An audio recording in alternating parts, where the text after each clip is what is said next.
मैं गांव में रहता था और वो गर्मियों की छुट्टियां गुजारने हमारे गांव आया करती थी। उस वक़्त उन लोगों के पास कार हुआ करती थी। वो कार में आती और मैं उसे देखता रहता।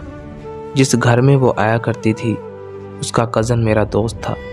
हम सब बच्चे एक साथ खेला करते थे, वो भी हमारे साथ खेला करती थी। एक साथ खेलते खेलते हम अच्छे दोस्त बन गए और पूरी छुट्टियां हम खूब खेला करते थे। फिर उसकी छुट्टियां ख़त्म हो गईं तो जाते वक्त मैंने उसे बोला, अगली बार ज़रूर आना। तो वो मुझे कार में बैठे बोलती है, हाँ अगली बार ज़रूर आऊँगी। मैं भी गांव के सरकारी स्कूल में पढ़ रहा था, लेकिन मुझे तो हर साल बस छुट्टियों का इंतज़ार रहता था। एक साल गुजर गया और फिर से स्कूल में छुट्टियां हो गई। वो फिर से छुट्टियां गुजारने गांव आई। मैं बहुत खुश था। इस बार हम और अच्छे दोस्त बन गए और वो मेरे लिए शहर से एक तोहफ़ा भी लाई थी जो आज तक मैंने संभाल रखा है। छुट्टियां ख़त्म हुई और वो वापस चली गई। इस बार मुझे उससे शिद्दत वाला प्यार हो गया। मैंने सोचा कि इस बार उसे बता दूंगा कि मैं उसे बहुत प्यार करता हूँ।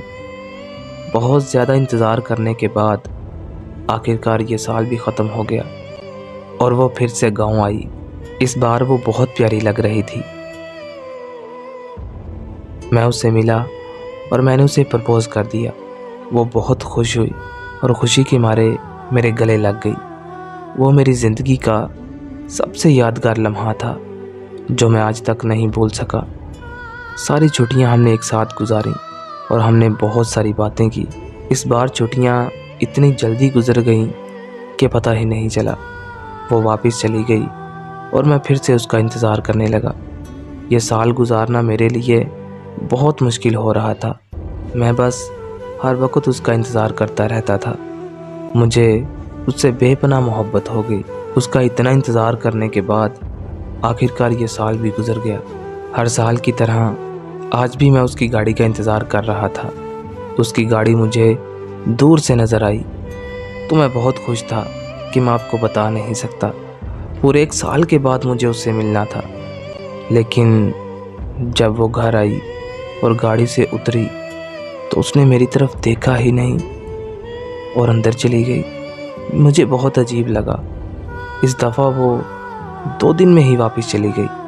ना उसने मुझसे बात की, ना मेरी तरफ देखा। मैं बहुत परेशान हुआ। मैंने अपने दोस्त से पूछा कि यार ये इतनी जल्दी वापस क्यों चली गई? तो उसने मुझे बताया कि वो कहती है कि तुम उसके काबिल नहीं हो, वो तुम्हें मुकम्मल तौर पर छोड़ चुकी है। ये बात सुन के मैं तो अपने होश ही खो बैठा। मैं जिसके लिए पल पल मर रहा था, जिसका इंतज़ार मैं इतनी शिद्दत से कर रहा था, वो मेरे साथ ऐसा कर सकती है।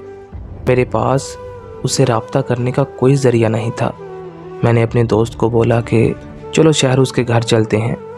जब हम उसके घर पहुंचे तो उसने मिलने से इनकार कर दिया, लेकिन मुझे उससे बात करनी थी। हम 2 दिन तक शहर में रहे।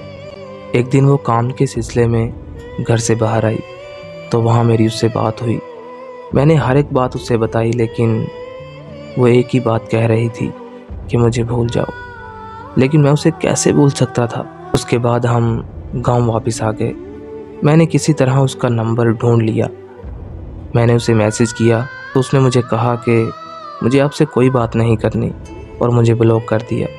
मैंने दूसरे नंबर से उसे मैसेज किया, उसके तरले डाले कि मुझसे थोड़ी सी बात कर लिया करो, तो वो मान गई। मैं उसे मैसेज करता और वो घंटों तक मुझे जवाब ना देती। ऑनलाइन होकर भी वो मुझे जवाब ना देती थी। मैं बहुत रोता, मैं पल पल मरता था। एक दफ़ा मैंने उसे बोला कि मुझे बस एक दफ़ा तुमसे मिलना है, तो मेरे बहुत कहने पर वो मान गई। सर्दियों का मौसम था। मैं उसे मिलने चला गया। सुबह 9 बजे मैं उसके घर के बाहर था।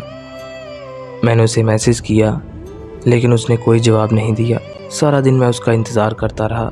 रात के 9 बजे का टाइम हो गया, लेकिन उसका कोई जवाब नहीं आया। ऊपर से सर्दी बहुत लग रही थी।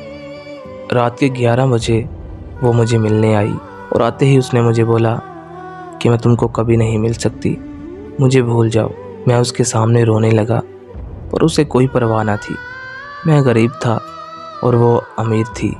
फिर मैंने भी उसे बोल दिया कि आज से तुम आज़ाद हो मेरी तरफ से। इतना कहकर मैं वापस आ गया। आज 3 साल हो गए हैं। ऐसा नहीं है कि मैं उसे याद नहीं करता, मैं उसे बहुत याद करता हूँ।